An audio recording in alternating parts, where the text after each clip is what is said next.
j'ai ce magnifique ouvrage énorme de 1000 pages, comme ça, que j'avais été publié, qui est maintenant repris par les classiques iraniens, et qui s'appelle Tyrannie et tyrannicide de l'Antiquité un jour, qui est un chef-d'œuvre formidable.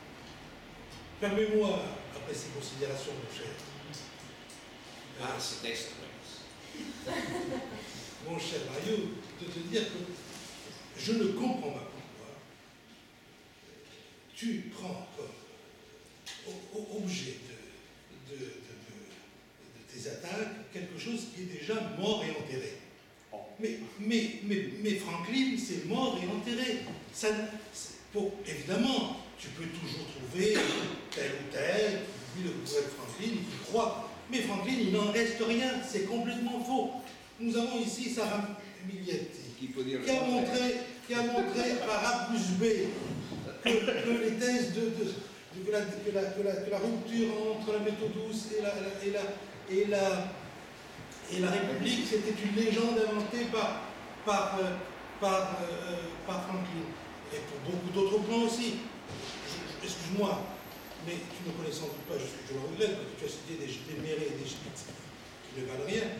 Tu aurais dû regarder les articles que j'ai écrits moi-même sur État et gouvernement chez Baudin. Peut-être je le cite. Alors, non, mais peu importe. Mais franchement, Franklin s'est mené un combat d'arrière-garde.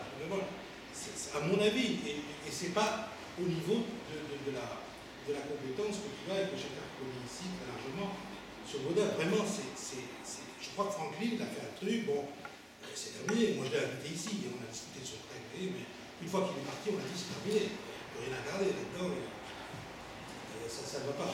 Mais enfin, bon, donc, il ne faut pas croire, je ne voudrais pas ici les étudiants croient que Franklin, c'est la grande sommité. Non, aujourd'hui, c'est terminé. Il n'en reste rien du tout. C'est un texte qui a eu son importance à son époque, mais dont il ne reste rien. Le titre même lui-même, la théorie absolutiste, comme tu l'as parfaitement marqué, n'a absolument aucune consistance. Donc la question est à gouvernement, et elle fait des travaux, désolé de le dire, mais j'y ai contribué. Pour ce qui est de la Constitution, il y a deux concepts. Il y a l'ancienne Constitution et le concept moderne de la Constitution. L'ancienne Constitution, c'est les lois fondamentales, ce que tu as dit là. Du temps de Baudin, il n'y a pas de constitution du genre constitution formulée à partir de la Révolution française, c'est-à-dire constitution écrite qu'on établit, etc. Donc le mot constitution peut être éventuellement utilisé, mais pas du tout au sens où aujourd'hui on emploie la Constitution. Enfin, encore un mot, si tu le permets, sur l'indivisibilité. Je ne comprends pas comment tu peux dire on n'a pas compris Baudin, et qu'après Baudin, il faut attendre le XVIIIe siècle pour qu'on ait la question de l'indivisibilité. Mais écoute, franchement, mon cher. Non, inaccepté, pas accepté. Même au XVIIIe siècle, jamais, pas comprise. Pas comprise. Et alors, Hobbes, cher ami, la souveraineté, elle est quoi? Il y a une théorie en français, surtout. Mais, non, tu ne peux pas dire parler français. Non, je dis, la souveraineté est indivisible. Il avait écrit en France. Elle est absolument indivisible, formulée par des arguments qui lui sont propres, mais absolument indivisible. Et il est va de soi aussi que chez Rousseau, la souveraineté est absolument indivisible. Elle ne peut pas être divisée. Diviser la souveraineté, c'est la détruire. Je dirais, moi, je pourrais faire une généalogie très différente de la tienne, que les grandes théories de la souveraineté sont des théories de l'indivisibilité de la souveraineté. Mais bien sûr, la parole, bien entendu. On peut prendre Burlamaqui, on peut prendre d'autres. Toute l'école althusienne, grossienne. Ah, mais Althusius, c'est autre chose. Ah, mais bien sûr. Ce qui est la pensée vitale, la pensée Angleterre, la pensée en Allemagne, c'est des attaques sans arrêt pour ce qui est. Ensuite, ce qui est Hobbes, c'est l'exception. Mais là, non, mais là, non. j'ai pas pu en parler parce que j'ai sauté des pages. Mais je parle de la considération minimale de Baudin au XVIIIe siècle que vraiment. Tu ne peux pas parler de la souveraineté sans parler de Hobbes, c'est pas possible. Parce que l'héritier de Baudin, c'est Hobbes. J'ajoute en plus que même dans la tradition française, la révérence à Grotius n'est pas une bonne révérence. Je vais te dire pourquoi. Parce que le concept de souveraineté chez Grotius est un concept très faible. Grotius a pour objet non pas la question de la souveraineté, mais la question du droit international, de la guerre et de la paix. Et il y aurait belli ac pacis. Son problème, c'est pas la souveraineté, et par conséquent, ce qui intéresse Baudin, c'est les diverses formes de souveraineté qui existent, qu'il décrit sous un concept très faible de la souveraineté. Donc tu ne peux pas prendre en aucune façon Grotius comme représentant des théories de la souveraineté. Non, il a un concept très large de la souveraineté, et pour cause, parce que son objet, c'est pas la souveraineté, c'est la guerre et la paix.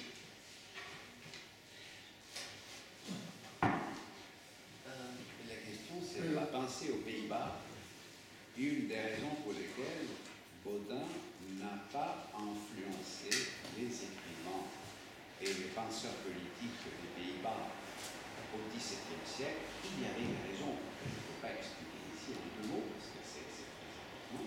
Mais les questions de la souveraineté déjà et de la souveraineté indivisible, c'était inacceptable pour ce qui était les Provences unies. Alors il y a des théoriciens qui ont apprécié, qui ont fait bien attention à distinguer les formes d'État, les formes de république et les formes, mais ça ne pouvait pas jouer l'idée de la souveraineté et ce qui est là, la République et les Provences unies, ça n'est pas dans ce sens-là. Et ensuite, ce qui est pour la réception de la part des théoriciens de l'Empire, le fait que Baudin avait tout le temps souligné, chose évidente pour nous, historiens et autres, que l'empereur n'était pas un souverain, par le simple fait que l'empereur est élu, et c'est les électeurs qui élisent quelqu'un qui est élu, n'est pas un souverain, parce que la souveraineté est entre les mains de ceux qui l'élisent.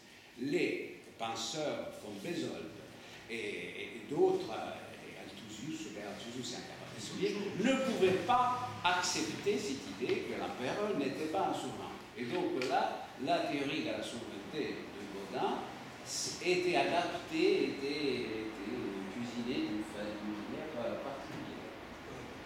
Et même pas que les penseurs, allemands.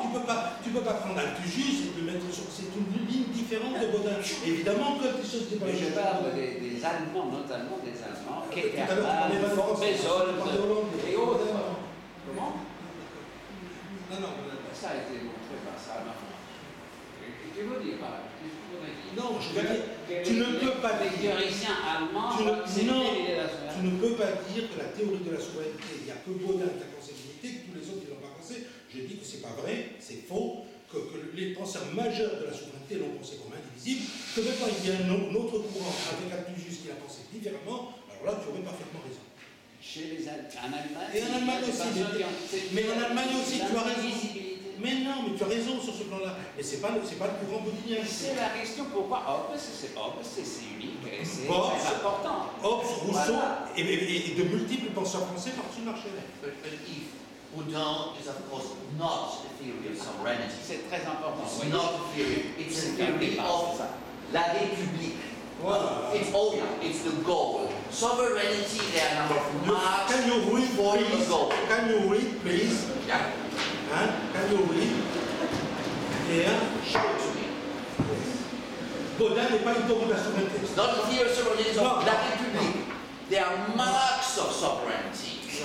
They are there to establish a puissance perpétuelle. But that puissance perpétuelle has a goal, and that is la République. So it's primarily je lis la première ligne. La République. Je lis la première ligne du chapitre 8 pour l'expliquer, peut-être qu'il n'a pas lu. La souveraineté et la puissance, la souveraineté et la puissance absolue et perpétuelle d'une république. Il le dit, et c'est ça le point central.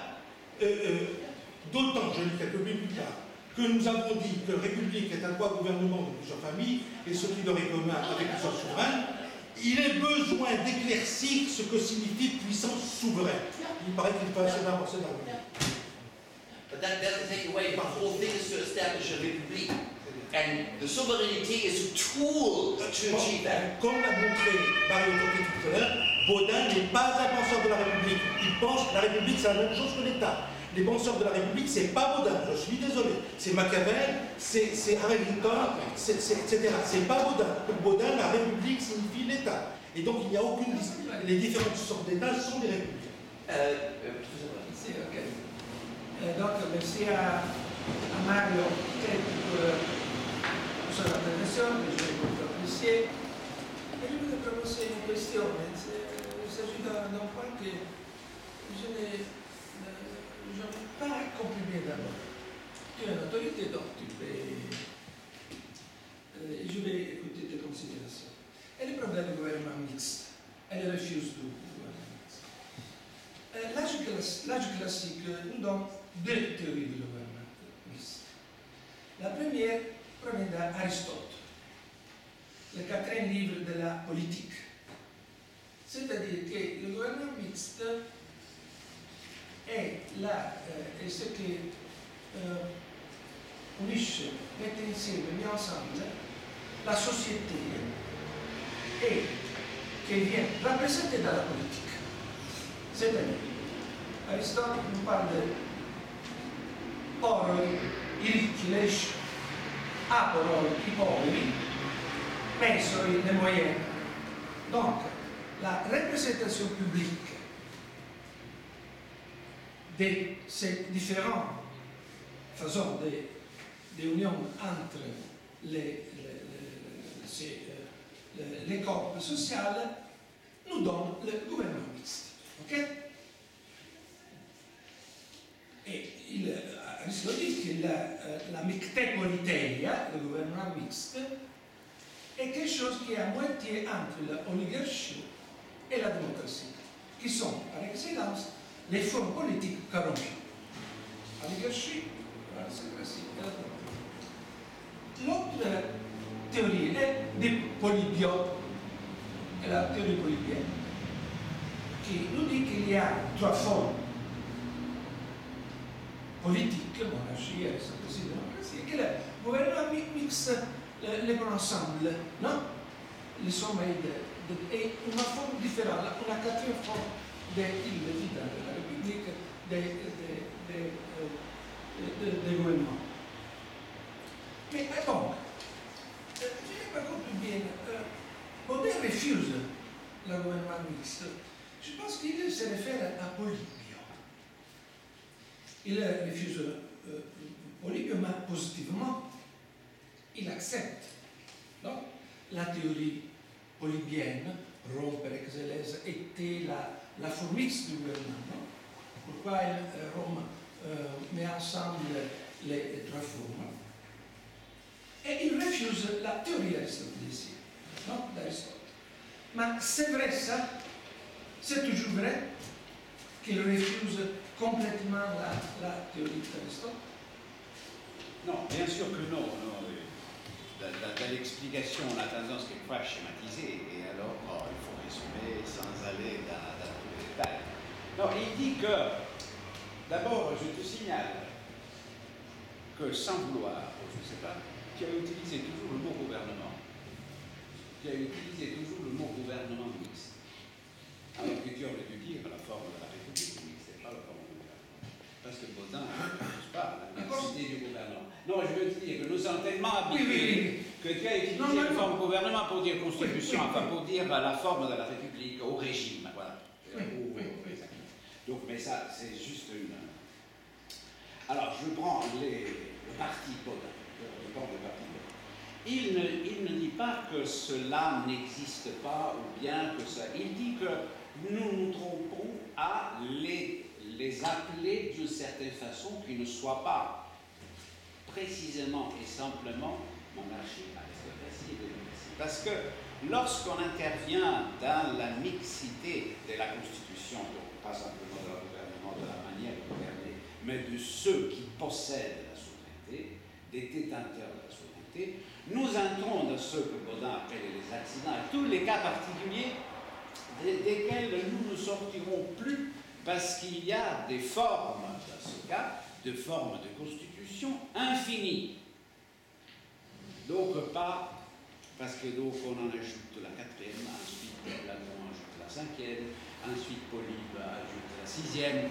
Là, on en revient à des complications, mais comme il veut expliquer ce qui est exactement ce qu'il faut définir comme qualifier un État et le donner une dénomination précise, il réduit les formes à 3, quoiqu'il multiplie les gouvernements. la mixité des gouvernements, de la manière de l'administrer. C'est une idée qui s'est faite. Alors bien sûr, nous pouvons dire, on ne peut pas affirmer que Bodin refuse Aristote au fond d'un couple, parce qu'Aristote, c'est le maître du monde. Mais cela, c'est le cas des anti-machiavéliens, si on peut dire, comme Bodin, qui part tout le temps mal de Machiavel, mais Bodin a assimilé Machiavel. Alors, de temps en temps, il y a des choses qu'on s'y dit, mais ça, c'est du Machiavel pur, mais jamais du Machiavel. Et on peut dire la même chose pour Campanella, qui a écrit un traité contre Machiavel, mais simplement quelqu'un qui a assimilé totalement le système de Machiavel est capable de critiquer Machiavel. C'est l'accusation qu'on faisait aux jésuites. Donc, je suis d'accord avec toi que la question, ce n'est pas le fait qu'il refuse et le fait que les pouvoirs peuvent être administrés par différents organes dans un État, dans une république. Il refuse la question de la dénomination.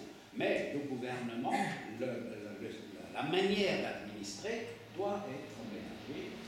C'est la mixité qu'il encourage. Il observe. Ce qu'il observe.